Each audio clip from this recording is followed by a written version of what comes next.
और आज की सबसे बड़ी खबर पर, जिस पर मैं सबसे पहले माइक ऑन कर रही हूं, अयोध्या के राम मंदिर ध्वजा पताका फहराए जाने के समय प्रधानमंत्री नरेंद्र मोदी कैसे भावुक हो गए।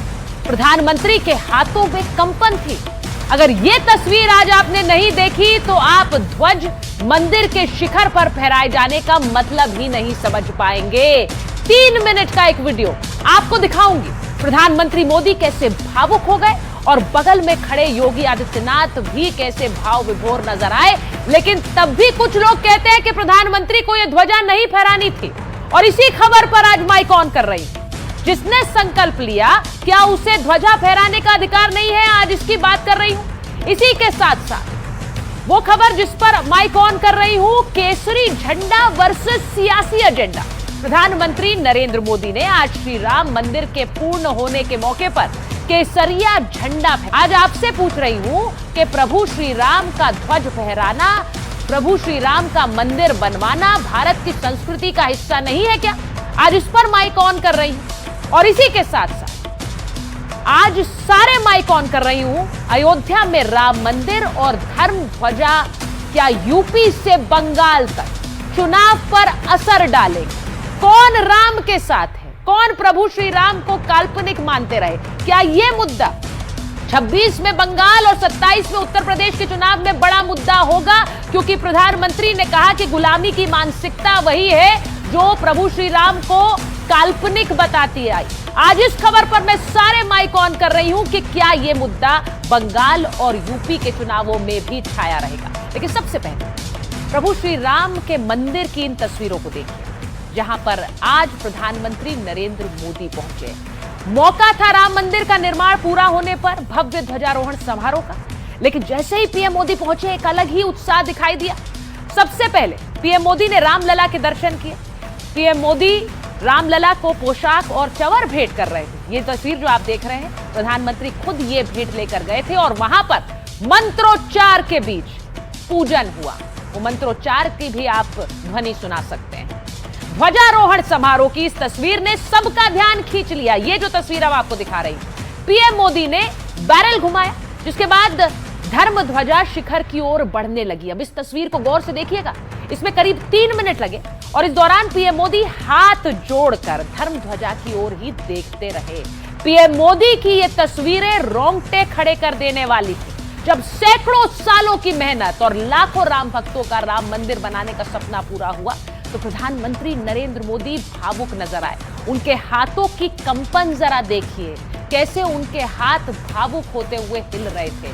धर्म ध्वजा ऊपर चढ़ रही थी, पीएम मोदी हाथ जोड़े खड़े थे, उनके हाथों में कंपन थी। वो बार बार भावुकता के साथ ध्वज को ऊपर चढ़ता देख रहे थे। पीएम मोदी की यह तस्वीर आज वायरल हो गई। और समारोह के दौरान जो एक और तस्वीर चर्चा का विषय रही, जब सीएम योगी ने पीएम मोदी को भगवान राम की मूर्ति भेंट कर सनातनी संदेश दिया और वो पताका भी भेंट की, उसका भी एक स्वरूप भेंट किया जो कि मंदिर के शिखर पर लगती है। मंदिर कब बनेगा? जो लोग ये सवाल पूछते थे, ये संदेश उन लोगों के लिए जो कहते थे कि मंदिर बिना पूरा हुआ ही प्राण प्रतिष्ठा कर दी गई। क्या अब वो मंदिर जाएंगे? आज पूछ रही हूं, क्या सवाल पूछने वाले राहुल गांधी और अखिलेश भी अब राम मंदिर दर्शन करने जाएंगे? आज ये सवाल उठा, इस पर भी आज माइक ऑन कर रही हूं क्योंकि 3 तस्वीरें देख लीजिए।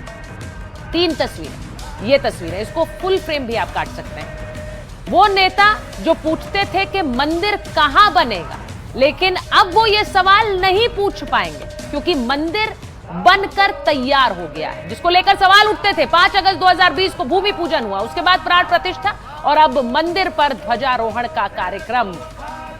जो पहले सवाल उठा रहे थे वो आज भी सवाल ही उठा रहे हैं इन 3 तस्वीरों पर। और इसीलिए आज वो आपको बयान दिखाती हूं, जिन बयानों के जरिए आज इस ध्वजारोहण पर भी राजनीति हुई। समाजवादी पार्टी के सांसद अवधेश प्रसाद ने क्या बयान दिया? वो कह रहे हैं कि मैं दलित हूं, इसीलिए मुझे धर्म ध्वजा स्थापना में नहीं बुलाया गया। लेकिन सच्चाई तो यह है कि डोम समाज के 3 लोगों को ध्वजारोहण समारोह के लिए न्योता दिया गया था। वो भी दलित समाज से ही आते हैं। अयोध्या में राम मंदिर निर्माण के लिए पहली ईंट दलित समाज से आने वाले कामेश्वर चौपाल ने ही रखी थी। और तो और राम मंदिर की प्राण प्रतिष्ठा में दलित समाज से भी पुजारी शामिल हुए थे। मंदिर के पुजारियों में दलित भी शामिल थे। मंदिर में आदिवासी समाज की माता शबरी और निषाद समाज के निषाद राज की मूर्तियां आज स्थापित हैं। यह प्रमाण है कि जाति का कोई बंधन नहीं है। जो अवधेश प्रसाद सवाल उठा रहे हैं, उन्हें पता होना चाहिए कि राम मंदिर में दलितों का प्रवेश कभी वर्जित नहीं रहा।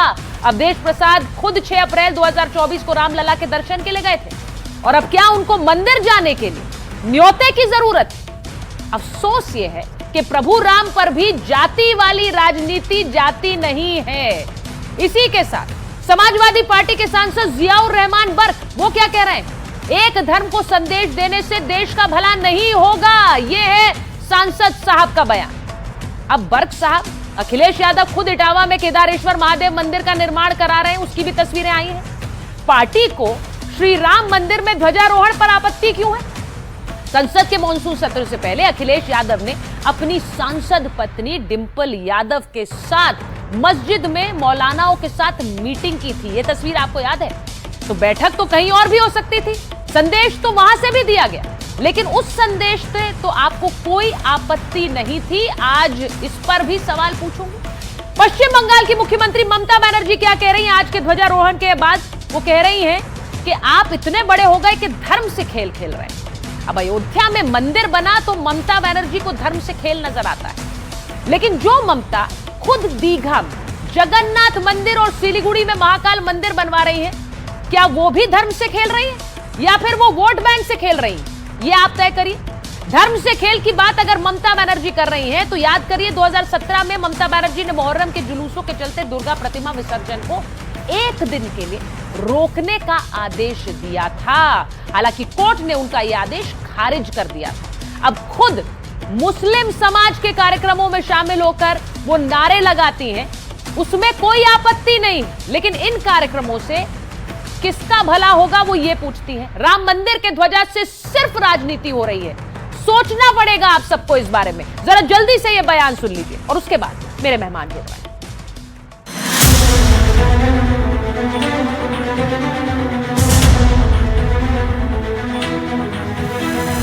हमारे राम